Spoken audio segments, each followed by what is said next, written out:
Demystifying the Occult, a presentation for youth. Okay, some topics that we're going to cover are things like the New Age, meditation, etc.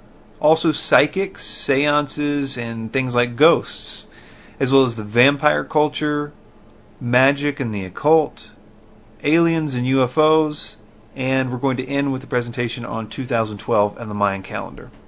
So the first stop is, what does the Bible say about things like magic and the occult? In Leviticus 19:31 it says, "Give no regard to mediums and familiar spirits. Do not seek after them, to be defiled by them. I am the Lord your God." So God basically says here, don't have anything to do with psychics or mediums. And also notice that he says that they would defile us in some way. So we're going to look a little more in detail into that aspect in just a minute. But first let's look at some other verses. Deuteronomy 18, verses 10 through 14 says, "Let no one be found among you who sacrifices his son or daughter in the fire, who practices divination or sorcery, interprets omens, engages in witchcraft or casts spells, or who is a medium or a spiritist who consults with the dead. Anyone who does these things is detestable to the Lord, and because of these detestable practices, the Lord your God will drive out those nations before you. You must be blameless before the Lord your God. The nations you will dispossess listen to those who practice sorcery or divination, but as for you, the Lord your God has not permitted you to do so." And as you can see here, there's a ton of other verses that also show the exact same thing, that the occult in its various forms are bad and that God doesn't want us doing them. So one of the questions I had is, why is it bad? Surely God has a good reason why he doesn't want people to do this stuff. I mean, I think that we should obey God either way. But from what I know about God in my own life, whenever he forbids us to do something in his word, it is because that doing it would harm us in some way. See, he created everything. He knows how everything works. He knows how stuff like mediums and psychics and all that occult stuff works.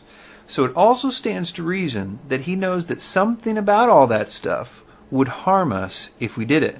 So in order for us to understand why all this stuff is bad and to understand how it all works, we need to do a quick study about the forces that are behind it all. There's a branch of theology called demonology, and it's basically the study of demons. The Bible says a whole lot about demons, so we can understand things about their characteristics and things about their motivations. For instance, we find that they have intelligence. In fact, we find that they're very smart.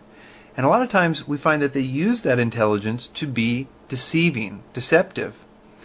I have here also that they empower psychic ability. And what I mean by that is that we see in the Bible people that can tell fortunes or psychics.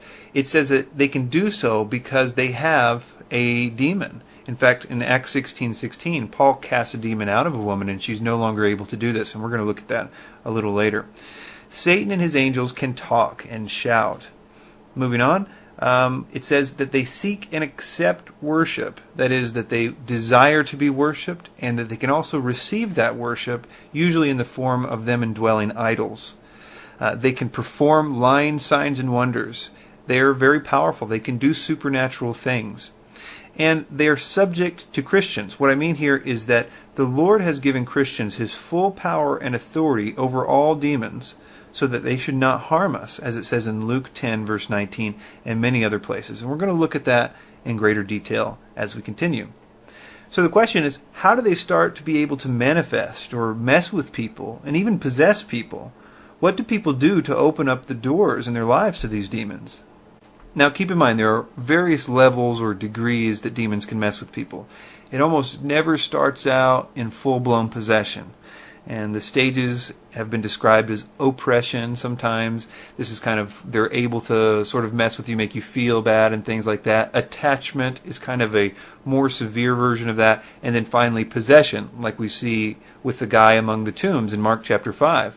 Now, we're not told exactly how one begins to open these doors in their lives, but we do find a lot of clues, like Judas is a good example. Now, it says that he was possessed by Satan himself the night that he betrayed Jesus.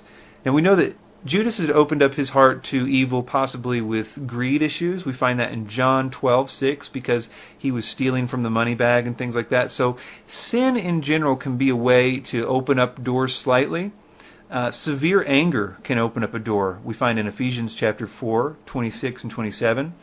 From missionaries' experiences, demon possession also seems to be related to the practicing of magic and the worshiping of false gods in different cultures and things.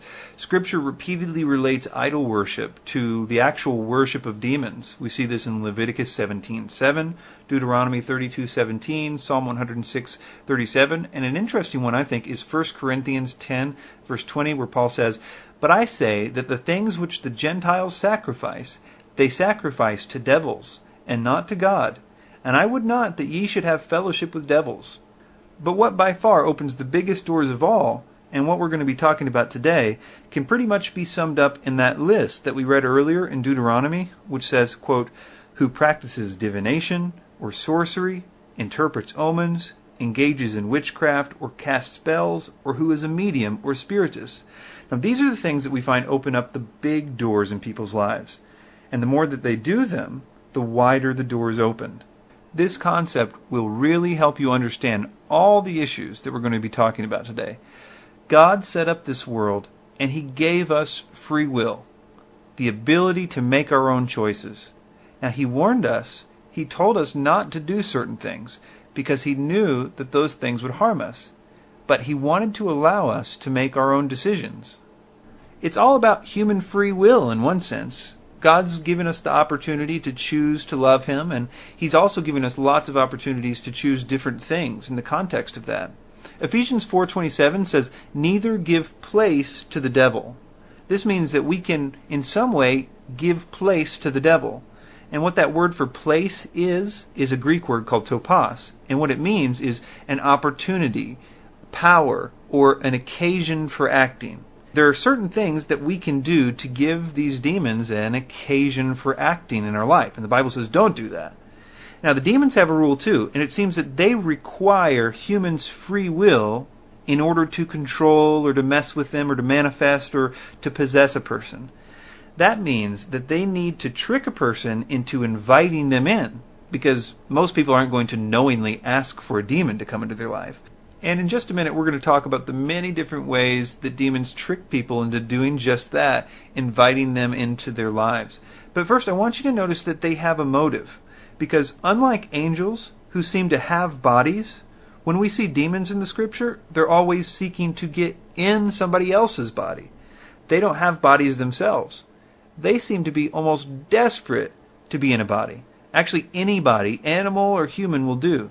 In Mark 5, they practically begged Jesus to send them into some pigs when He cast them out, because apparently pigs must have been much better than no bodies at all.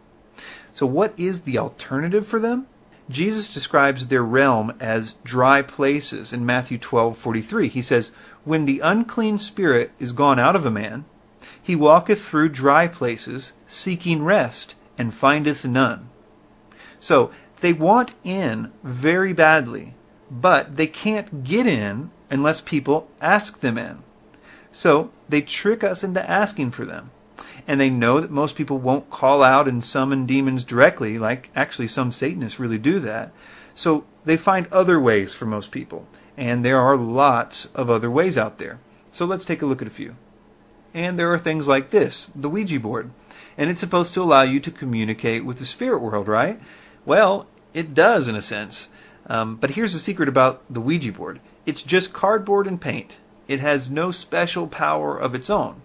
It's just a way to get humans to ask for contact with spirits in their hearts, even though they might not necessarily say that with their mouths. What I mean is that when you sit down and you're playing with the Ouija board with your friends, or you go get your tarot card reading at a psychic or whatever, what you're saying in your heart is, "Spirits, I want to know what you have to say. I want to contact you. I want you to be here. I want to hear what you have to say." You're giving them in your heart the only thing that they need. Their only rule is that they need your free will. They need you to invite them. And that's what things like the Ouija board and tarot cards are doing. They're tricking you into giving away your free will.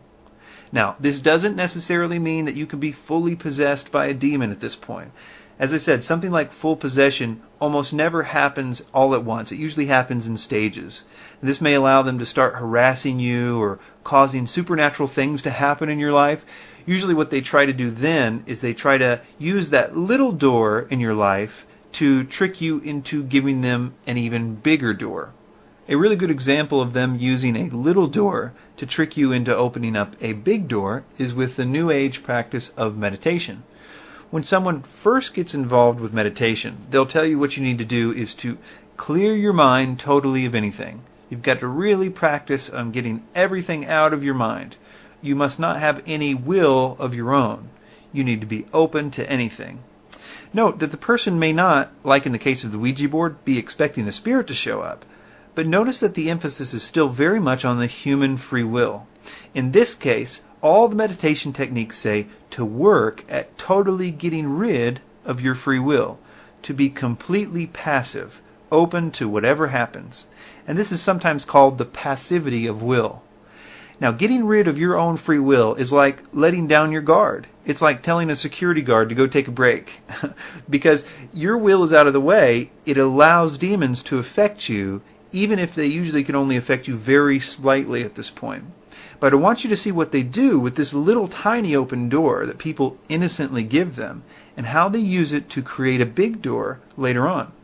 What normally happens in the case of meditation is that the demons will use this state of the person, having their free will guard completely down, to do something supernatural feeling to them.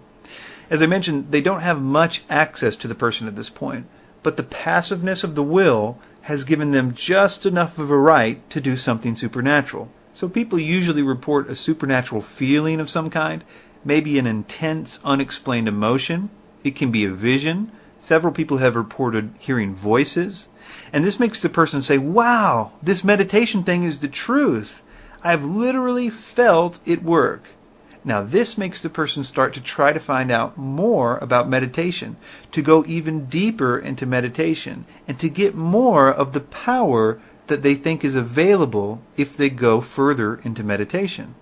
That initial supernatural feeling is kind of like the bait at the end of the fish hook. And there's no shortage of books and websites out there that tell you what you must do to go even further and to get the most out of your meditation, and how to get the real power. And what they start to tell you is that in order to get the most out of your meditation, you need to start to call on spirits. Now, all these folks have different versions of what the spirits are. None of them would say that they're demons. Instead, they call them things like spirit guides, or angels, or archangels, or ascended masters, or even dead relatives. But here's some quotes from some websites. And notice that they're telling the person to ask for the contact.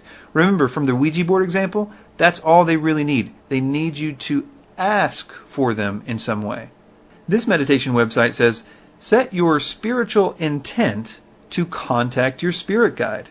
If you like, do a prayer to ask for spiritual support as you make contact with your spirit guide. Inwardly call in your spirit guide. Start to open up your awareness of their presence. You may see them, feel their presence, hear them communicating, or somehow just know that they are there. As spirit, say hello to your spirit guide. Allow yourself to receive a hello back from your spirit guide. So many of these things are appealing to the will of the person in this quote. Inwardly call in your spirit guide. Set your spiritual intent to contact your spirit guide. These are a picture-perfect example of what demons need. And here's another quote from a meditation website. It says, and as we continue to breathe in and out very deeply, we call upon your guardian angels and the archangels to make their presence known. So you can see that at least in some cases, meditation leads to the very same place, getting people to invite spirits into their lives. So let's move on and let's talk about psychics and ghosts and seances and all that stuff. I think the first place that we should look is in the Bible, where in the book of Acts we find some very revealing information about all of this. So Acts 16, verses 16 through 19 says, as we were going to the place of prayer, we were met by a slave girl who had a spirit of divination, and brought her owners much gain by fortune-telling. She followed Paul and us, crying out, quote, these men are servants of the Most High God, who proclaim to you the way of salvation. And this she kept doing for many days. Paul, having become greatly annoyed, turned and said to the spirit, I command you in the name of Jesus Christ to come out of her. And it came out that very same hour. But when her owners saw that the hope of their gain was gone, they seized Paul and Silas and dragged them into the marketplace before the rulers. So here we find a few interesting things. First, it was a demon that was giving this woman the power to tell fortunes. And when Paul cast out the demon, she was no longer able to do this. And the guys that were making money off her ability got mad at Paul. What you need to know is it's not even really that complicated how demons can tell us things about our lives that no one else knows. It's not because they can read your mind or they can tell the future. In fact, I think that Daniel 2, verses 27 and 28, and other places show us that they cannot do this. It's all basically because they watch us. I'm not sure if we have certain demons that are assigned to us, like C.S. Lewis envisioned in his book, The Screwtape Letters, or if they alternate or whatever. The scripture doesn't really say. But they do observe us, and they know things about you that nobody else knows. They know what you ate for breakfast. They listen to you tell your friend that secret that nobody else knows but you and them. They know things that you're really interested in. So if you go and you talk to a psychic, and that psychic has her own life massively opened up to demons through the occult practices that she does, and they can communicate with her, they communicate to her the things about you that seem very impossible for the psychic to know. And she, like the lady in Acts, makes much gain from this. Another aspect of this is that demons communicate with one another. They network with one another, if you will. So, for instance, if you asked a psychic that something only your great-great-great-great-great-grandmother could have known, like where is the will hidden or something like that, the demon that was observing your great-great-great-great-grandmother hide that will knows where it is. And so this explains things like seances, where people go and they try to make contact with what they think are their dead relatives. What they're actually contacting is something I believe are called familiar spirits in the Bible. I've seen so many people stuck in the occult because of this trick. They've been told something about their loved one that is past that only they could have known, and so it proves to them whatever else was told to them. Now the Bible says that it is appointed for man once to die and then to face judgment. It also says that to be absent from the body is to be present with the Lord. And we're going to understand a lot more about this as we look at the next topic. Ghosts. Now, there are a number of TV shows out there nowadays that go around looking for ghosts. And while I think there is some fakery going on with some of those shows, I also think that there are some genuine supernatural things that are going on in other of those cases. Oftentimes, if a place is haunted, like a room or an entire house, it's not because someone died there or any of the other reasons that people on those shows say, but it's because rituals have been done there. Sometimes they can be satanic ritual sites, or more commonly, things like seances or other types of summoning of spirits. The demons are territorial. They go only where they've been given the authority to go, like we see in Mark 5 with the pigs. That's why sometimes only certain rooms are haunted. Only certain rooms have had rituals and things done in them. More often than that, however, that is, in most cases, it is not the house that is haunted at all, but the person, if you will. I've heard people say to me that they moved from house to house and from city to city, and all the houses that they moved in were haunted. Scary things would happen, they would see and hear things all the time. Now, in that case, it was because they had opened up themselves to the demonic realm by their practicing magic and other occult things. They themselves were the problem, not the house. It's really important to realize that in these haunting cases, the demons are playing a kind of game. They want you to believe a different version of the world than the one that is in the Bible. They want people to believe that the afterlife is not based on the Bible or based on Jesus at all, and that it's about reincarnation, or they offer lots and lots of different alternatives and stories. Like at seances, the so-called ghosts always come up with a different version of what the afterlife is really like, and that's why there's a million different books on what the afterlife is like, because the demons are always telling just a random story. Whatever the person is into, they'll say, well, it's about whatever you're into, magically. So the people think, okay, well, maybe the afterlife isn't like the Bible, and they start their drifting away from the Lord, and they start getting into the things of the occult because, well, this is where the truth is. Maybe I should start studying about this and getting more into this and those kinds of things. At this point, let's take a quick break from all the talk about demons, and let's talk about one infinitely greater than all the workings of the enemy.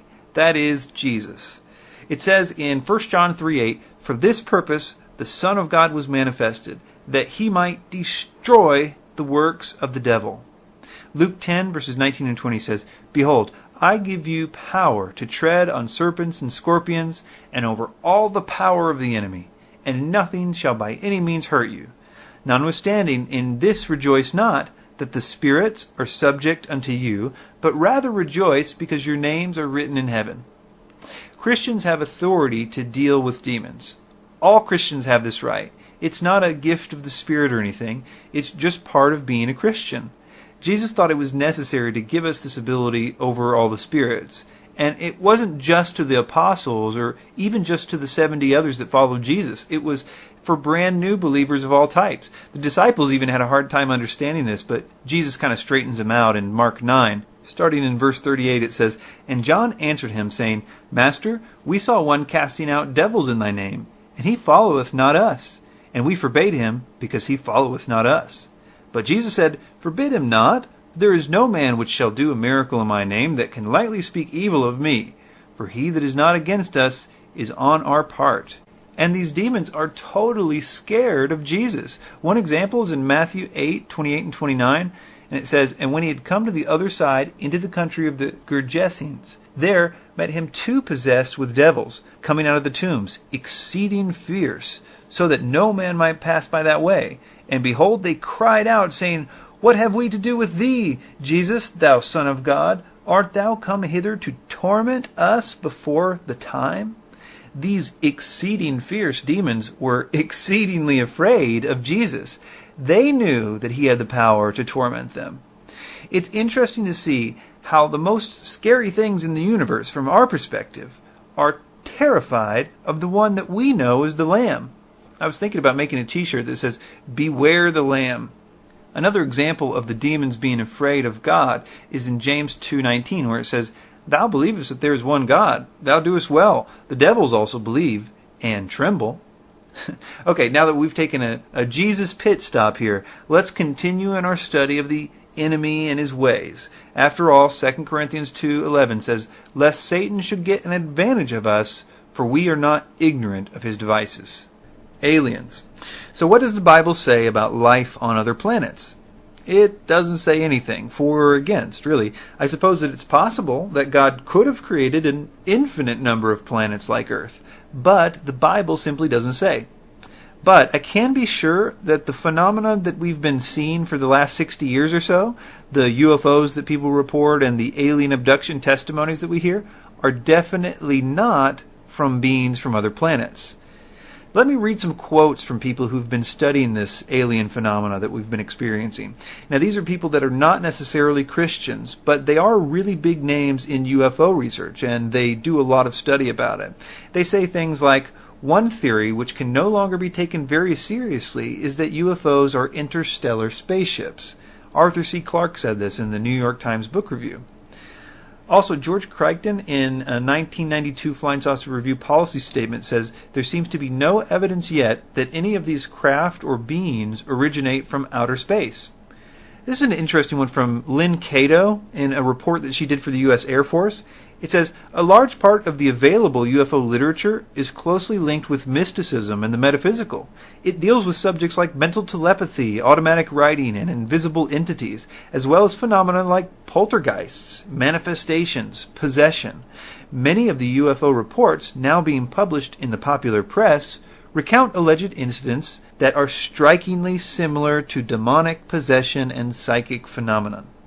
Here's an interesting one. Dr. Pierre Gurin says, "UFO behavior is more akin to magic than to physics as we know it. The modern UFO knots and the demons of past days are probably identical." John Keel said, "The UFO manifestations seem to be, by and large, merely minor variations of the age-old demonological phenomenon." Trevor James says, "A working knowledge of occult science is indispensable to UFO investigation."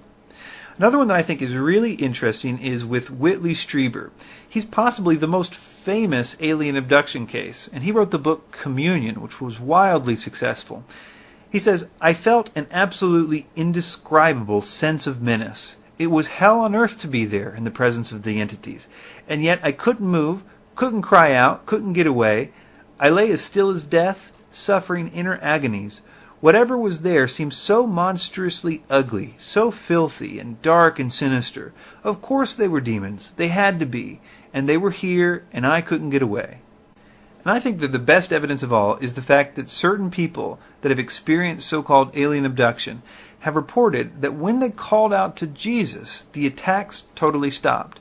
It didn't matter if they thought they were on some spaceship being tortured or whatever, they were immediately back in their bed. Oftentimes people experiencing this are people that have been heavily involved in the occult or magic, and there are a few other reasons, but the large majority of them have opened up doors in their life in this way.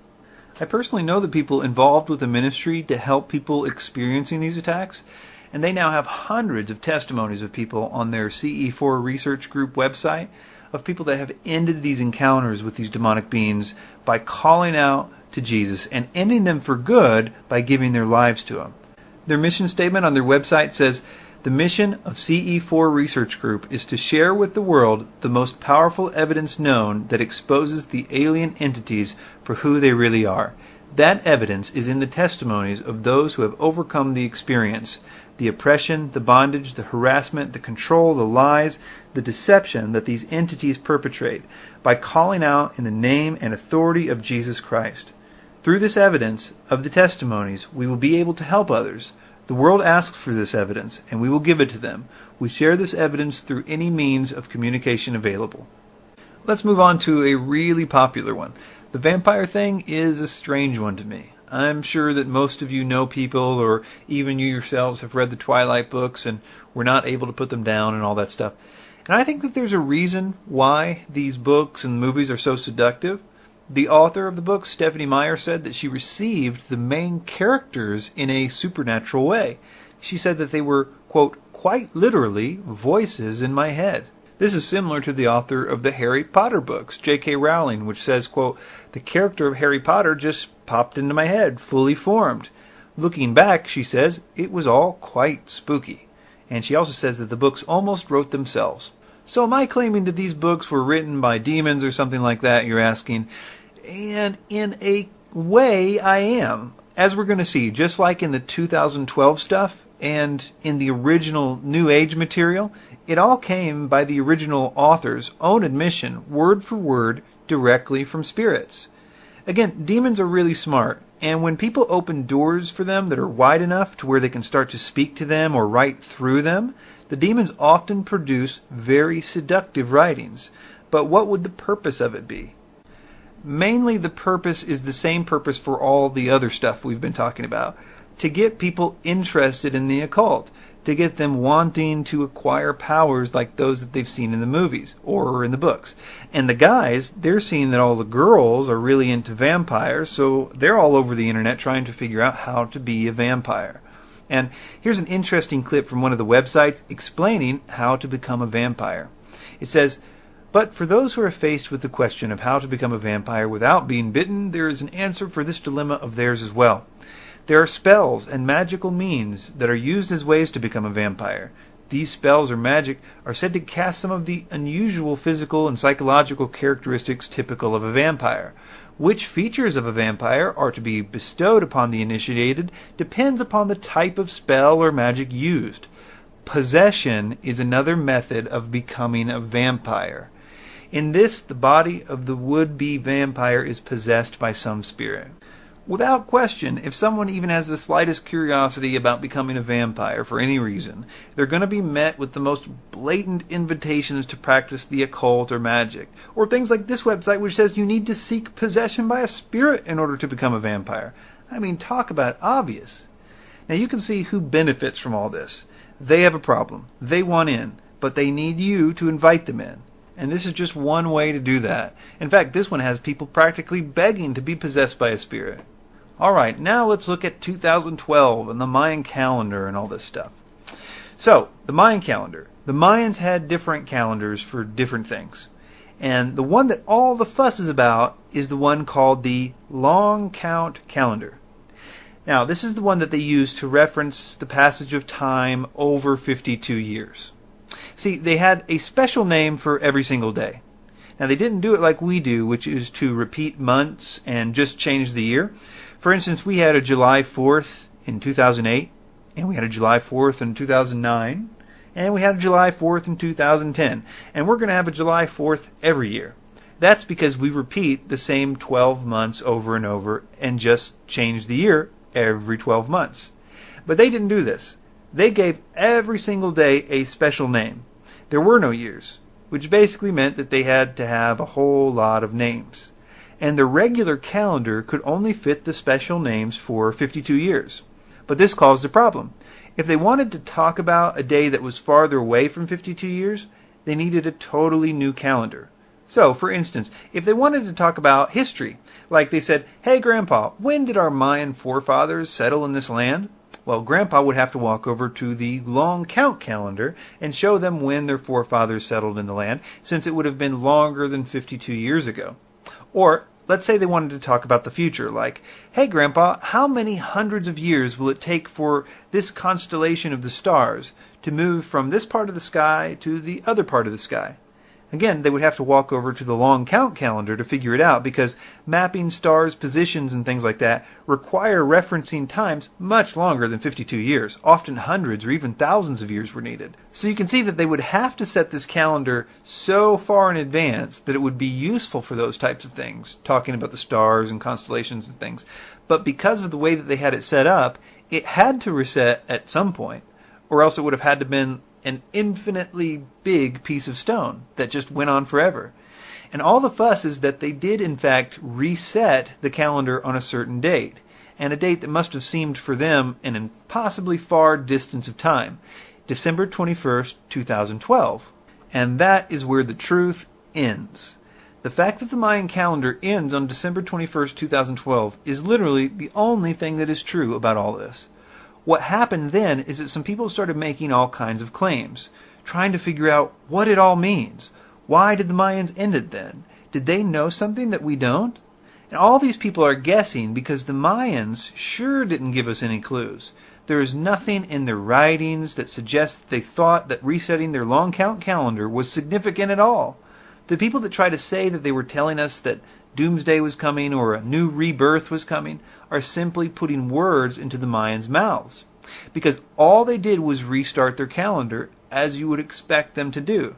It's kind of like a future civilization from us looking back on us and assuming that we all believe that December 31st and January 1st, when our calendar resets, means something very, very special to us, which it has no significance to us whatsoever. I mean, we might celebrate New Year's Day, but that's about it. It's just a necessary function of having a calendar that must reset. Now, in the last few years, people have been saying all kinds of stuff is supposed to happen.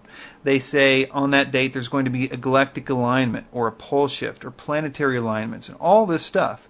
So I'm going to play about an 8 or 9 minute clip from a video that I did called 2012 Debunked to talk about the so-called scientific evidence of all this. Let's start with a very common claim that on December 21st, 2012, there will be some kind of alignment with the center of our galaxy. There are two main versions to this part of the theory. One camp says that the alignment will be when the sun rises above the horizon on December 21st, 2012, the winter solstice, that the sun will rise in the middle of the Milky Way galaxy, thus causing an alignment with the Earth, Sun, and the galactic center. And it does in fact seem to do this more or less. You can verify this with an astronomy program. There are, however, at least two problems with this. This event is only significant from the Earth's point of view.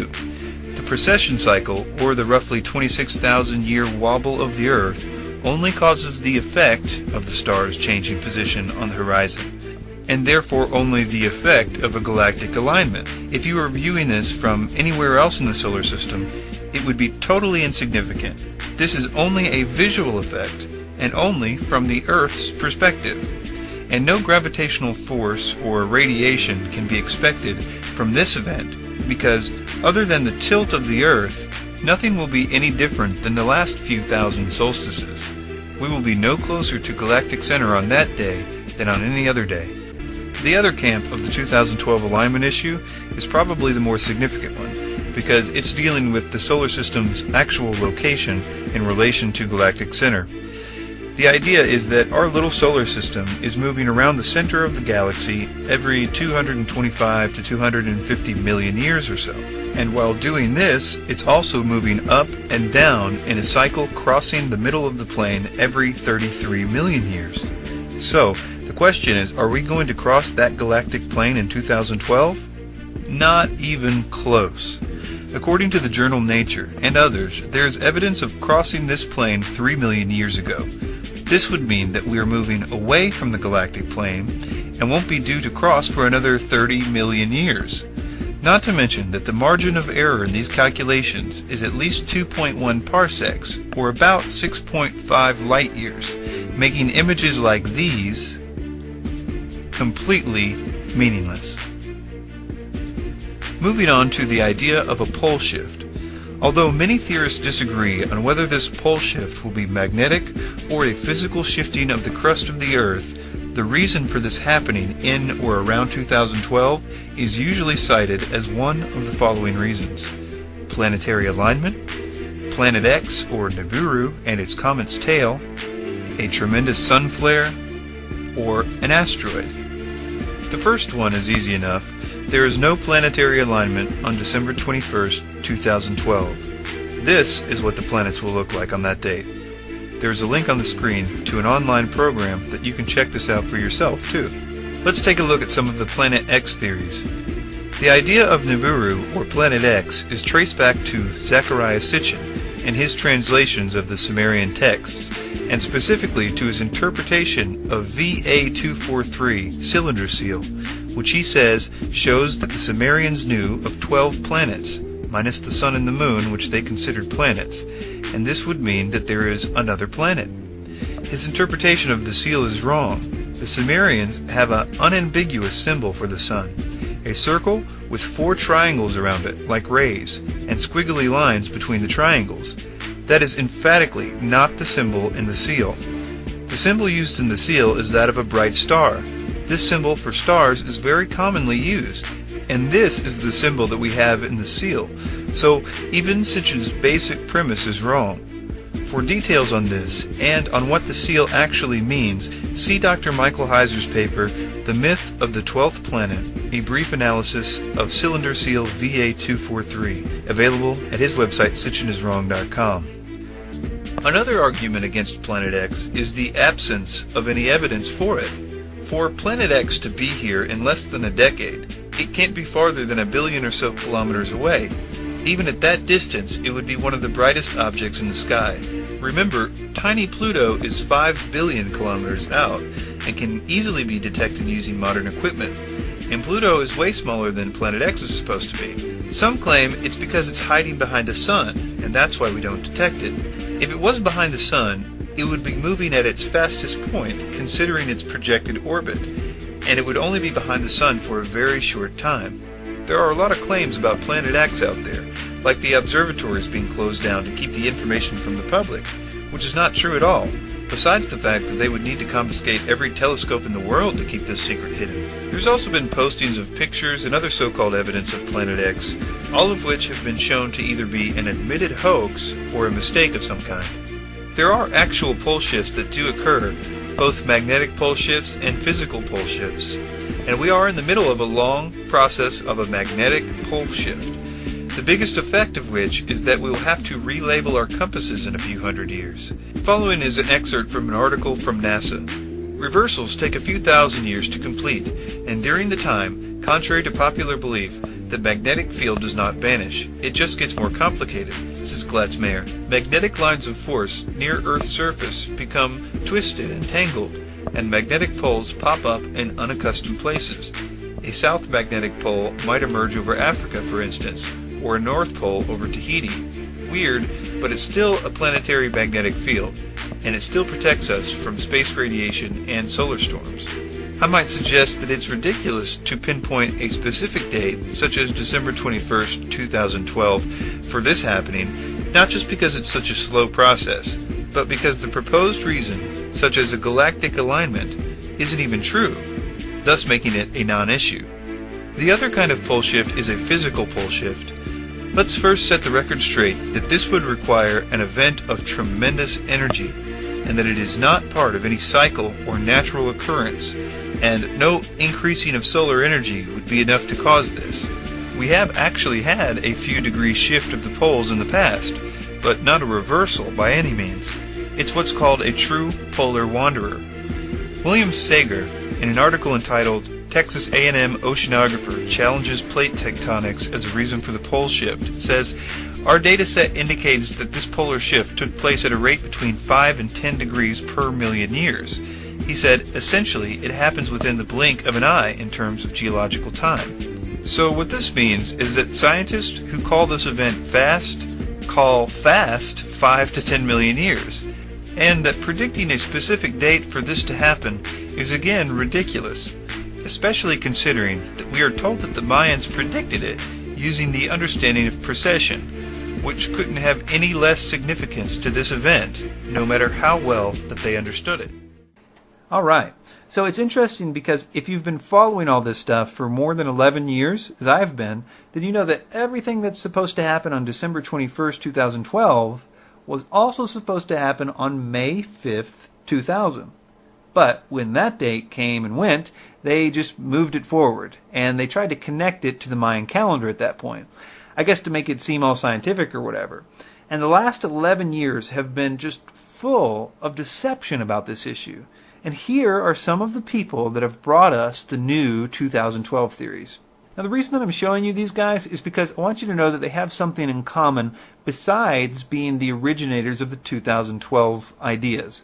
They also got most of the information that they've been telling us all about 2012 from the spirit world through various occult type methods. So in really plain terms, they were told all they know about 2012 by demons. Now, none of these people would say that it was a demon that they talked to. They believed that the spirit they talked to was a good spirit. For instance, Jose Arguelles, this first guy, he's sometimes referred to as the father of the 2012 theories. And he believes that the messages that he got was from a long-dead Mayan priest. He actually changed his name because the spirit is so completely overtaken him, apparently. He now calls himself Volum Votan and has legally changed his name. This next guy is named David Wilcock, and he got his information about the year 2000 as well as the year 2012 from a spirit that called himself Ra. Now, this spirit was claiming to be the ancient sun god of the Egyptians. This next guy, Terence McKenna, got his 2012 information from a spirit that called itself the Lagos. And this fourth guy is named Daniel Pinchback, and he got his 2012 information from a spirit that called himself Quetzalcoatl.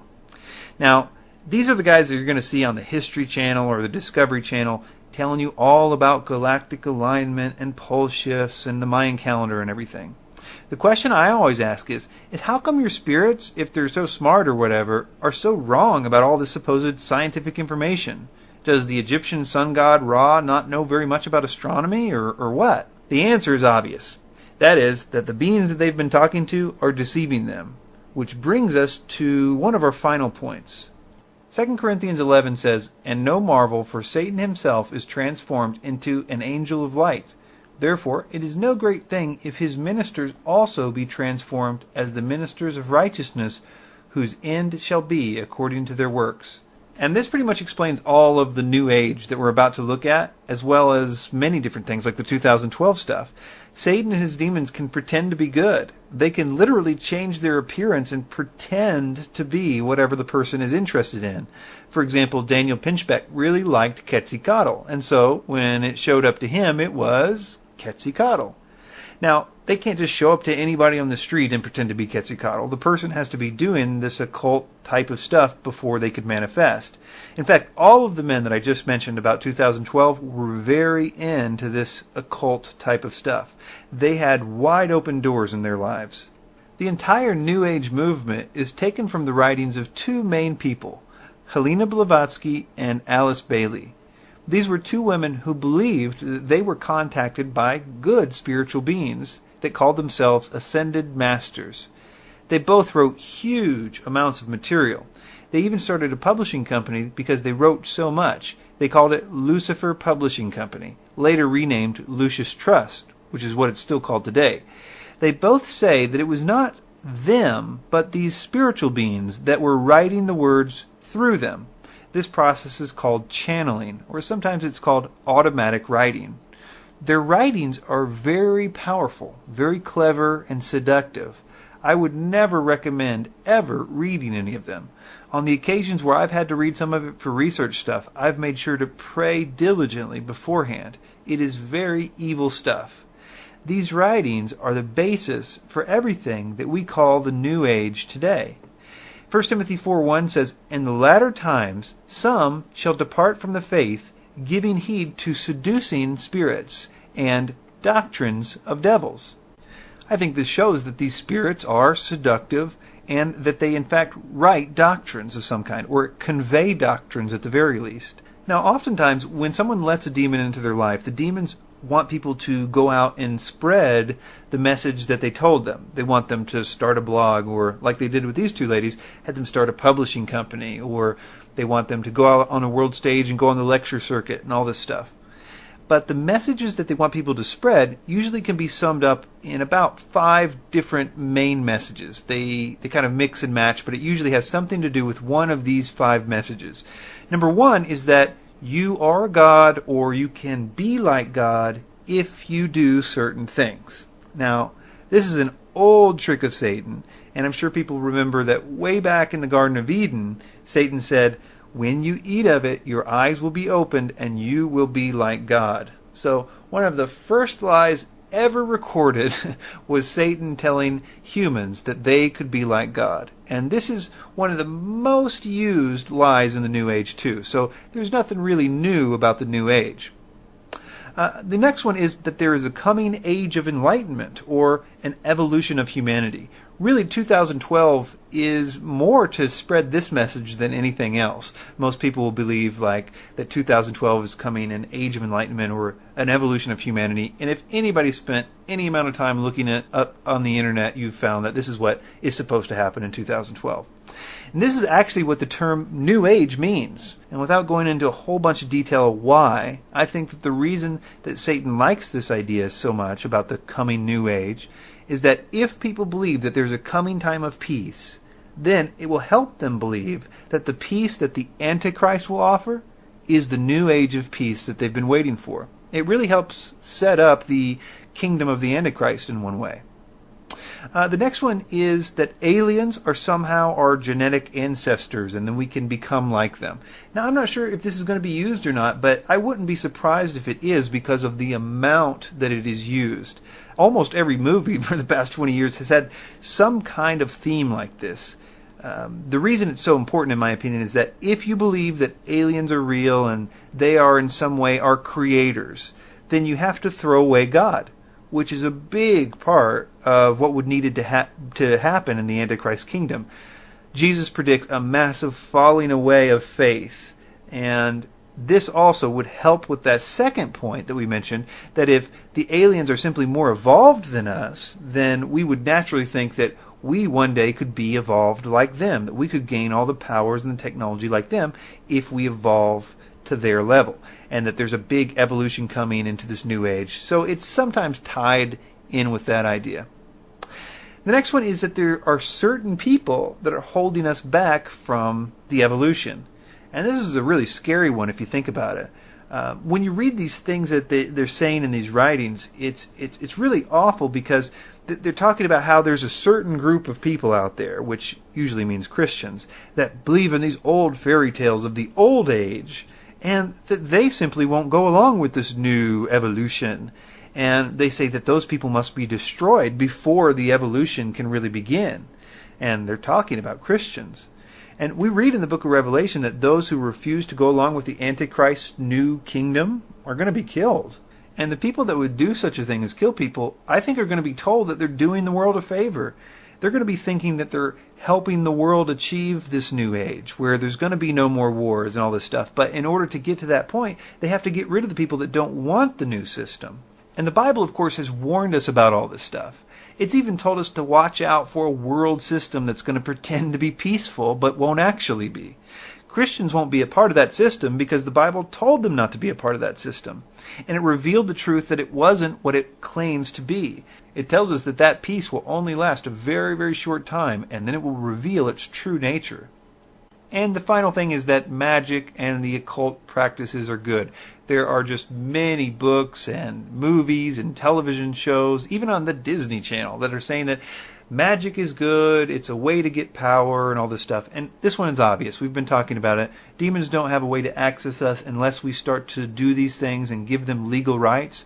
And so they trick us into doing these things and making us think that these things are good so that they can begin to mess with us and draw us in even further and open up bigger doors. So really all the things that we talked about today are trying to draw us into the things that will ultimately benefit Satan and his kingdom. Yes, there is some supernatural things that happen, but if you know that those supernatural things are the result of demonic activity, it's really not that mystical or fascinating, and it's obvious why we shouldn't do them. And one more thing, it's really no surprise that Christians are always made to look bad on TV and the movies and all that stuff, because Satan knows that he's been defeated. He knows that Christians have been given the power and authority over him and his demons by Jesus himself. It makes sense that Satan tries everything he can to get people to turn away from Jesus. He knows really well Ephesians 6:12, which says, "For we do not wrestle against flesh and blood, but against the rulers, against the authorities, against the cosmic powers over this present darkness, against the spiritual forces of evil in heavenly places." Satan's just hoping that we, the ones who have been given this authority over these forces, don't know that we have it. So, in conclusion, Jesus is the answer. He is our hope. He is our protector. The darkness of Satan and his whole kingdom is absolutely terrified of the light of Jesus and his kingdom. And if you ever find yourself in a situation where you feel the presence of evil at all, remember that you can call out in Jesus' name for help, just like Paul did in the book of Acts when he said, "Paul, being grieved, turned and said to the Spirit, I command thee in the name of Jesus Christ to come out of her." And you can also pray against evil forces. You know, if you know somebody that's involved with all this stuff, you can not only pray for the Lord to help them and for their salvation, but you can also use the authority that the Lord has given every Christian to pray against the evil forces in their life. So don't get into any of these things that we've talked about today. They are all, without any exception, in some way or another, trying to get you to turn away from Jesus and turn towards the things that will benefit Satan and the Antichrist. Ephesians 5:11 says, "And have no fellowship with the unfruitful works of darkness, but rather reprove them." Thanks for your time.